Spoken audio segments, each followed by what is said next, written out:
নমস্কার প্রিয় দর্শক, আপনারা দেখছেন দ্য কেএবি নিউজ প্লাস। আপনাদের সঙ্গে কথা বলছি আদিত্য। এবারে লোকসভা নির্বাচনে তৃণমূল কংগ্রেসের টিকিটে কি প্রার্থী হতে চলেছেন সিপিআইএম এর প্রাক্তন রাজ্য সম্পাদক অনিল বিশ্বাসের কন্যা অধ্যাপিকা অজন্তা বিশ্বাস? এই জল্পনা এখন ঘুরে বেড়াচ্ছে রাজনীতির আনাচে কানাচে। আপনারা জানেন যে বছর তিনেক আগে অজন্তা বিশ্বাস তিনি এই নারী দিবসেই নারীর ক্ষমতায়ন প্রসঙ্গে, রাজনীতিবিদদের মধ্যে নারীর ক্ষমতায়ন প্রসঙ্গে মমতা বন্দ্যোপাধ্যায়ের প্রশংসা করে, ভূয়সী প্রশংসা করে তৃণমূল কংগ্রেসের যে মুখপাত্র জাগো বাংলা সেখানে নিবন্ধ লিখেছিলেন এবং সেটা নিয়ে বিস্তর জলঘোলা হয়েছিল। সমালোচনার মুখেও পড়েছিলেন অজন্তা বিশ্বাস, কারণ তিনি তখন সিপিআইএম এর পার্টি সদস্য।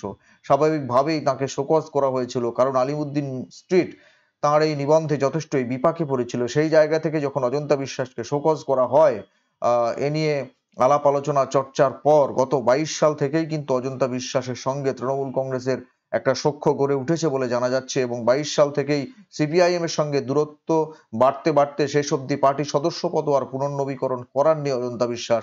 সেই অজন্তা বিশ্বাস তৃণমূল কংগ্রেসের এবারে প্রার্থী হতে চলেছেন বলে জোর জল্পনা। অজন্তা বিশ্বাস অনিল বিশ্বাসের কন্যা, সিপিএম এর প্রাক্তন রাজ্য সম্পাদক, পলিট ব্যুরো সদস্য, বিশিষ্ট বর্ষিয়ান বাম নেতা অনিল বিশ্বাসের কন্যা কি এবারে তৃণমূল কংগ্রেসের টিকিটে প্রার্থী হতে চলেছেন? কিন্তু কোন কেন্দ্র থেকে তিনি লড়বেন নিশ্চিতভাবে জল্পনায় রয়েছে। যদিও সেই কেন্দ্রের প্রার্থী তালিকা এখনো তৃণমূল কংগ্রেসের তরফ থেকে চূড়ান্ত করা হয়নি বলেই জানা যাচ্ছে। তা হলেও ওই নামটা যথেষ্ট জল্পনায় উঠে আসছে। সেই কেন্দ্রে আগেই সেখানকার সাংসদ ছিলেন সুগত বসু। কোন কেন্দ্রের নাম আমরা বলছি আপনারা নিশ্চয়ই বুঝতে পারছেন।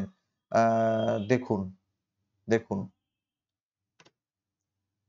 মিমি চক্রবর্তী সেখান থেকে আর সাংসদ হবেন না বলে জানিয়েছেন। যাদবপুর কেন্দ্রের সাংসদ মিমি চক্রবর্তী তিনি আর ভোটে লড়বেন না বলে পদত্যাগপত্র জমা দিয়েছেন মাননীয় মুখ্যমন্ত্রীর কাছে।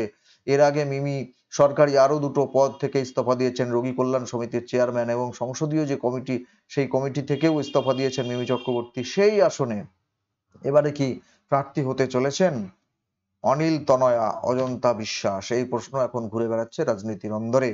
তবে সেখানে প্রার্থী হিসাবে প্রাক্তন সাংসদ সুগত বসুর নামও উঠে আসছে, তবে তার চাইতেও জোরালোভাবে উঠে আসছে অনিল বিশ্বাসের কন্যা অজন্তা বিশ্বাসের নাম।